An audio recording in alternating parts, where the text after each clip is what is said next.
ஏசாயா அதிகாரம் 27. அக்காலத்திலே கர்த்தர் லிவியாதான் என்னும் நீண்ட பாம்பை, லிவியாதான் என்னும் கோணலான சர்ப்பத்தையே கடிதும் பெரிதும் பலத்ததுமான தமது பட்டயத்தால் தண்டிப்பார். சமுத்திரத்தில் இருக்கிற வலு சர்ப்பத்தை கொன்று போடுவார்.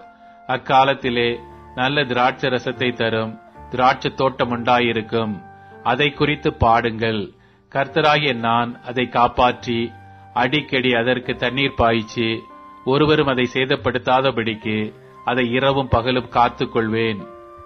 உக்கிரம் என்னிடத்தில் இல்லை. முட்செடியையும் நெரிஞ்சிலையும் எனக்கு விரோதமாய் யுத்தத்தில் கொண்டு வருகிறவன் யார்? நான் அவைகள் மேல் வந்து அவைகளை ஏகமாய் கொளுத்தி விடுவேன். இல்லாவிட்டால் அவன் என் பலனை பற்றி கொண்டு என்னோட ஒப்புரவாகட்டும். அவன் என்னோட ஒப்புரவாவான். யாக்கோபு வேர் பற்றி இஸ்ரவேல் பூத்து காய்த்து உலகத்தை பலனால் நிரப்பும் நாட்கள் வரும். அவர் அவனை அடித்தவர்களை அடித்தது போல இவனை அடிக்கிறாரோ? அவர்கள் கொல்லப்படும் கொலையாய் இவன் கொல்லப்படுகிறானோ?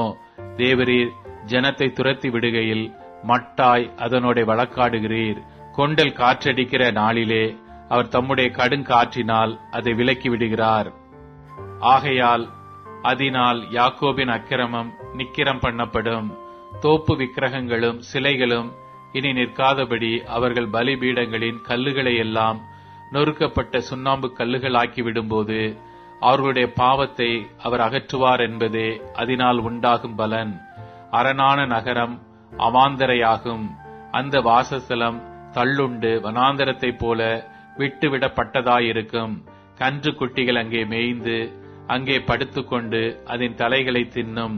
அதன் கொப்புகள் உலரும் போது ஒடிந்து போம்.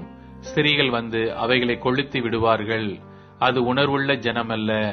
ஆகையால் அதை உண்டாக்கினவர் அதற்கு இரங்காமலும் அதை உருவாக்கினவர் அதற்கு கிருபை செய்யாமலும் இருப்பார். அக்காலத்திலே கர்த்தர் ஆற்றங்கரையின் விளைவு தொடங்கி எகிப்தின் நதி மட்டும் போரடிப்பார். இஸ்ரவேல் புத்திரரே, நீங்கள் ஒவ்வொருவராய் சேர்க்கப்படுவீர்கள். அக்காலத்திலே பெரிய எக்காளம் ஊதப்படும். அப்பொழுது அசிரியா தேசத்திலே சிதறடிக்கப்பட்டவர்களும் எகிப்து தேசத்திலே துரத்திவிடப்பட்டவர்களும் வந்து எருசலேமில் உள்ள பரிசுத்த பர்வதத்திலே கர்த்தரை பணிந்து கொள்ளுவார்கள்.